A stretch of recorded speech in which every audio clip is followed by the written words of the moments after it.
Hi అండి. నమస్తే. నేను మీ మానస. వెల్కమ్ బ్యాక్ టు ఎంఎండ్ఎమ్స్ క్రేజీ కిచెన్. ఈరోజు మన కిచెన్‌లో న్యూ ఇయర్‌కి ఇంట్లోనే ఓవెన్ లేకపోయినా సరే పర్ఫెక్ట్‌గా చేసుకునే 2 రకాల ఎగ్‌లెస్ కేక్ రెసిపీస్ మీతో షేర్ చేసుకోబోతున్నాను.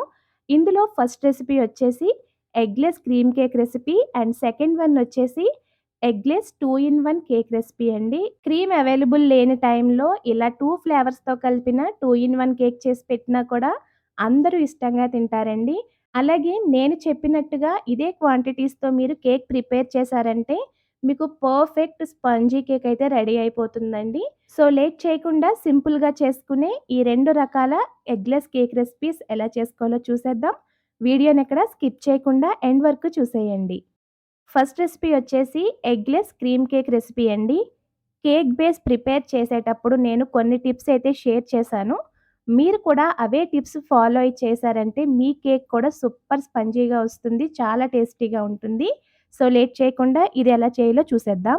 ఫస్ట్ అయితే ఎగ్‌లెస్ స్పాంజ్ కేక్ కోసం హాఫ్ కప్ వరకు ప్యాకెట్ పెరుగు తీసుకోండి. ఇంట్లో తోడుపెట్టుకునే పెరుగు కన్నా ప్యాకెట్ పెరుగైతే కేక్ స్పంజీగా వస్తుంది. అలాగే ఈ పెరుగొచ్చేసి కూలింగ్‌గా ఉండకుండా రూమ్ టెంపరేచర్‌లో ఉండేలాగా చూసుకోండి. ఇప్పుడు పంచదారని పౌడర్‌లా చేసుకొని, ఆ పొడిని ఒక కప్ వరకు మెజర్ చేసి వేసుకోవాలి. ఒక కప్ అంటే ఎక్స్‌ట్రా తీసుకోవద్దు. అలాగని లోపలికే అణిచిపెట్టి తీసుకోవద్దండి. సమానంగా తీసుకొని వేసుకోవాలి. ఇప్పుడు పెరుగుని, పంచదారని ఉండలు లేకుండా కలిపిన తర్వాత జల్లెడ ఉంచి, మనం పంచదారని ఏ విధంగా అయితే తలకొట్టి తీసుకున్నామో, అదే విధంగా మైదా లేదంటే గోధుమ పిండిని 1 కప్పుల వరకు తీసుకొని, ఇంకొక పావు కప్పు వరకు కోకోవా పౌడర్ వేసుకోండి. మీ దగ్గర ఒకవేళ కోకోవా పౌడర్ లేకపోతే ఆ ప్లేస్‌లో మీరు మైదా పిండైనా వేసుకోవచ్చు. ఇందులోనే ఒక టీ స్పూన్ వరకు బేకింగ్ పౌడర్, అర టీ స్పూన్ బేకింగ్ సోడా వేసుకొని మొత్తం అంతా బాగా జల్లించిన తర్వాత విస్కర్‌తో ఒక సింగిల్ డైరెక్షన్‌లో మాత్రమే కలపాలి. ఇప్పుడు ఇందులో అర కప్పు వరకు ఫ్లేవర్‌లెస్ ఆయిల్ వేసుకొని కలుపుకోవాలి. ఫ్లేవర్‌లెస్ ఆయిల్ అంటే ఫ్రీడమ్ ఆయిల్ అవి ఉంటాయి కదా!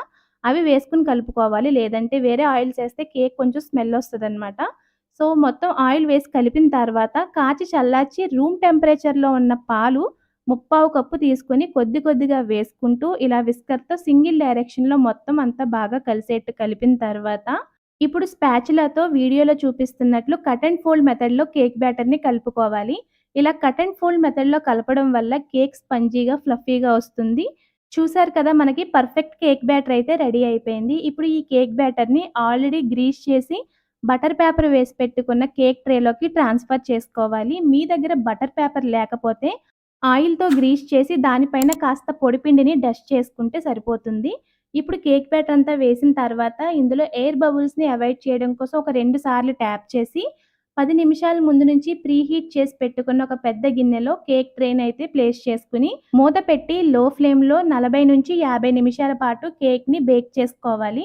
లో ఫ్లేమ్‌లో కాకుండా కాస్త మంట ఎక్కువ పెట్టినా కూడా మీరు కేక్ అయితే స్పంజీగా రాకుండా మధ్య మధ్యలో ఉండల్లాగా అయితే ఉండిపోయి గట్టిగా వచ్చేస్తుంది. సో, అందుకనే కేక్‌ని ఎప్పుడు కూడా లో ఫ్లేమ్‌లోనే పెట్టి బేక్ చేసుకోవాలి. కేక్ పూర్తిగా బేక్ అయిందో లేదో తెలుసుకోవడం కోసం ఒక చాక్ లేదంటే ఒక టూత్ పిక్‌ని లోపల వరకు గుచ్చి చూసుకోండి. టూత్ పిక్ నీట్‌గా వచ్చేస్తే కేక్ కంప్లీట్‌గా ఉడికిపోయినట్టే. అప్పుడు స్టవ్ ఆఫ్ చేసుకొని కేక్‌ని బయటకి తీసి పూర్తిగా చల్లారనివ్వాలి. కేక్ క్రీమ్ కోసం నేను ఇన్‌స్టాంట్ విప్పింగ్ పౌడర్ వాడుతున్నాను. ఇది ఆన్‌లైన్‌లో తీసుకున్నాను. ఇది 2 ఇయర్స్ వరకు కూడా నిల్వ ఉంటుంది. ఇప్పుడు నేను కేక్ క్రీమ్ కోసం ముప్పావు కప్పు వరకు విప్పింగ్ పౌడర్ తీసుకున్నాను. అలాగే ఈ విప్పింగ్ పౌడర్‌లో వేయడం కోసం ముప్పావు కప్పు వరకు కాచి చల్లార్చి ఫ్రిడ్జ్‌లో పెట్టిన చిల్డ్ మిల్క్ వేసుకోవాలి. మిల్క్ ఎప్పుడు కూడా కూలింగ్‌గానే ఉండాలి. వేసిన వెంటనే బీట్ చేయకుండా ఒకసారి కలిపి ఆ తర్వాత లో స్పీడ్‌లో బీట్ చేసుకుంటూ ఉండాలి. మధ్య మధ్యలో కాస్త స్పీడ్‌ని పెంచుకుంటూ, తగ్గించుకుంటూ మొత్తం అంతా కూడా బీట్ చేసుకొని, మధ్య మధ్యలో అంచులకి అంటుకుని ఉన్న క్రీమ్‌ని కూడా స్పాచులాతో తీసుకొని, ఈ విధంగా మనకి స్టిఫ్ పీక్స్ వచ్చేంత వరకు కూడా బాగా బీట్ చేసుకోవాలి. ఇప్పుడు ఇందులో 2 టేబుల్ స్పూన్ల కోకోవా పౌడర్ వేసుకొని, అంతా బాగా కలిసేట్టు లో స్పీడ్‌లో బీట్ చేసుకొని, అంచులకి ఉన్న క్రీమ్ అంతా కూడా మధ్యలోకి తీసుకొని, దీన్ని ఫ్రిడ్జ్‌లో పెట్టుకోవాలి. ఇలా ఫ్రిడ్జ్‌లో పెట్టడం వల్ల క్రీమ్ కాస్త గట్టిబడి కేక్ డెకరేట్ చేసేటప్పుడు మెల్ట్ అవ్వకుండా ఉంటుంది.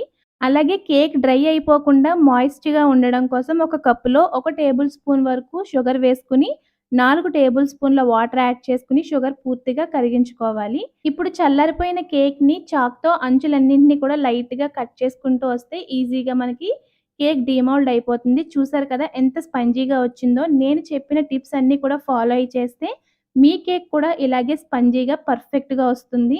ఇప్పుడు ఈ కేక్ మీకొచ్చిన సైజుని బట్టి 2 పీసెస్ అయితే 2 పీసెస్, 3 పీసెస్ అయితే 3 పీసెస్ కింద ఇలా కట్ చేసుకోవాలి. నేనిక్కడ థ్రెడ్ అయితే యూజ్ చేశాను. థ్రెడ్‌తో కట్ చేస్తే చాలా ఈజీగా కట్ అయిపోతుందనమాట. సో, నేనిక్కడ 3 పార్ట్స్ కింద డివైడ్ చేశాను. ఇప్పుడు క్రీమ్ ఫిల్ చేయడం కోసం ఒక గ్లాస్‌లో ఇలా పైపింగ్ కవర్‌ని పెట్టి, పైపింగ్ కవర్‌లో మనం రెడీ చేసి పెట్టుకున్న క్రీమ్‌ని ఫిల్ చేసుకోవాలి. ఇవి కావాలంటే మీకు ఆన్‌లైన్‌లో కూడా అవైలబుల్‌గానే ఉన్నాయి. అలాగే కేక్‌ని డెకరేట్ చేసే ముందు ప్లేట్‌కి ఫస్ట్ ఇలా క్రీమ్‌ని అప్లై చేసుకోవాలి. ఇలా చేయటం వల్ల కేక్ పీసు జరిగిపోకుండా ఉంటుంది. ఇప్పుడు దీనిపైన మనం రెడీ చేసి పెట్టుకున్న షుగర్ సిరప్ అంతా కూడా బాగా ఫిల్ చేసి, ఆ పైన మనం ఫిల్ చేసి పెట్టుకున్న పైపింగ్ బ్యాగ్‌లో క్రీమ్ అంతా కూడా వీడియోలో చూపిస్తున్నట్లు ఈవెన్‌గా కేక్ అంతా కూడా స్ప్రెడ్ చేసుకోవాలి. మొత్తం అన్ని వైపులా ఈవెన్‌గా స్ప్రెడ్ చేసుకున్న తర్వాత, మనం రెడీ చేసి పెట్టుకున్న మరొక పీస్‌ని పెట్టుకొని, దీనిపైన కూడా సేమ్ షుగర్ వాటర్ అలాగే క్రీమ్‌తో ఈ విధంగా మొత్తం కవర్ చేసుకోవాలి. అన్ని వైపులా కేక్ క్రీమ్‌ని ఈవెన్‌గా అప్లై చేసిన తర్వాత, మీకు నచ్చినట్లు కేక్ క్రీమ్‌తో కేక్‌నైతే డిజైన్ చేసుకోండి. నేనిక్కడ చాక్లేట్ సిరప్‌ని యూజ్ చేశాను. మీ దగ్గర సిరప్ లేకపోతే కాస్త డార్క్ చాక్లేట్‌లో ఒక టీ స్పూన్ బటర్‌ని వేసుకొని మెల్ట్ చేసి దానిని కూడా ఈ విధంగా నేను వీడియోలో చూపిస్తున్నట్లు డిజైన్ చేసుకోవచ్చు. అలాగే నేనిక్కడ చెర్రీస్‌ని యూజ్ చేశాను. ఇంకా దీనిపైన కేక్ డిజైన్ కోసం యూజ్ చేసే సిల్వర్ బాల్స్‌తో కూడా డెకరేట్ చేశానండి. సో, మీకు నచ్చినట్లుగా మీరైతే కేక్‌ని డిజైన్ చేసుకోవచ్చండి. అలాగే స్టార్టింగ్స్‌లోనే నేను చెప్పిన ప్రతి టిప్పు మీరు ఫాలో అయ్యి కేక్స్ కన్నా చేశారంటే పర్ఫెక్ట్‌గా వస్తాయి అండి. అసలు పాడయ్యే ఛాన్సే ఉండదు. మీరు కూడా ఈ ఎగ్‌లెస్ స్పాంజీ క్రీమ్ కేక్ రెసిపీని తప్పకుండా ట్రై చేసి, మీకీ రెసిపీ ఎలా వచ్చిందో మాకు కామెంట్స్‌లో షేర్ చేయండి. సెకండ్ రెసిపీ వచ్చేసి ఎగ్‌లెస్ 2 ఇన్ 1 కేక్ రెసిపీ అండి. క్రీమ్ అవైలబుల్‌గా లేని టైంలో పిల్లల నుండి పెద్దల వరకు అందరిని అట్రాక్ట్ చేసే విధంగా ఇలా 2 ఫ్లేవర్స్‌తో కేక్ చేసి పెట్టినా కూడా చాలా ఎంజాయ్ చేస్తూ తింటారు. సో, లేట్ చేయకుండా ఈ రెసిపీ కూడా ఎలా చేసుకోవాలో చూసేద్దాం. కేక్ కోసం ముందుగా ఒక మిక్సింగ్ బౌల్‌లో అరకప్పు వరకు ఫ్లేవర్‌లెస్ ఆయిల్ వేసుకోండి. నేనిక్కడ ఫ్రీడమ్ ఆయిల్ అయితే వాడుతున్నాను. అలాగే ఇప్పుడు ఇందులో అరకప్పు వరకు ప్యాకెట్ పెరుగు వేసుకోండి. ఇంట్లో తోడుపెట్టే పెరుగు కన్నా కేక్స్‌కి ప్యాకెట్ పెరుగైతేనే కేక్స్ స్పంజీగా వస్తాయి. ఇప్పుడు ఈ రెండింటిని ఒకే డైరెక్షన్‌లో విస్కర్‌తో బాగా కలిసేట్టు కలుపుకున్నాక, షుగర్ పౌడర్‌ని ఒక కప్పు వరకు వేసుకొని, ఇప్పుడు షుగర్ పౌడర్ కూడా ఈ ఆయిల్ పెరుగులో బాగా కలిసేట్టు కలుపుకోవాలి. ఇప్పుడు దీనిపైన ఒక జల్లెడ ఉంచి, 1 కప్పుల వరకు గోధుమ పిండి, 1 టీ స్పూన్ బేకింగ్ పౌడర్, అర టీ స్పూన్ వరకు బేకింగ్ సోడా వేసుకొని, ఫస్ట్ వీటన్నింటిని కూడా బాగా జల్లించుకున్న తర్వాత, ఇందులో చిటికెడు సాల్ట్ వేసుకొని విస్కర్‌తో సింగిల్ డైరెక్షన్‌లోనే ఉండలు లేకుండా బాగా కలుపుకున్న తర్వాత, ఇప్పుడు ఇందులో ఒక టీ స్పూన్ వరకు వెనిలా ఎసెన్స్ వేసుకోండి. మీ దగ్గర వెనిలా ఎసెన్స్ లేకపోతే మీరు యాలకుల పొడైనా వేసుకొని కలుపుకోవచ్చు.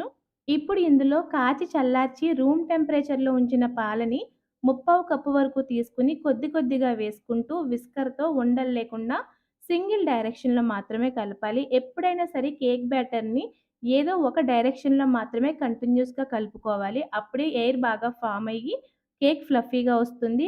బ్యాటర్ అంతా కలుపుకున్న తర్వాత ఇప్పుడు స్పాచులాతో వీడియోలో చూపిస్తున్నట్లు కేక్ బ్యాటర్‌ని కట్ అండ్ ఫోల్డ్ మెథడ్‌లో కలుపుకోవాలి.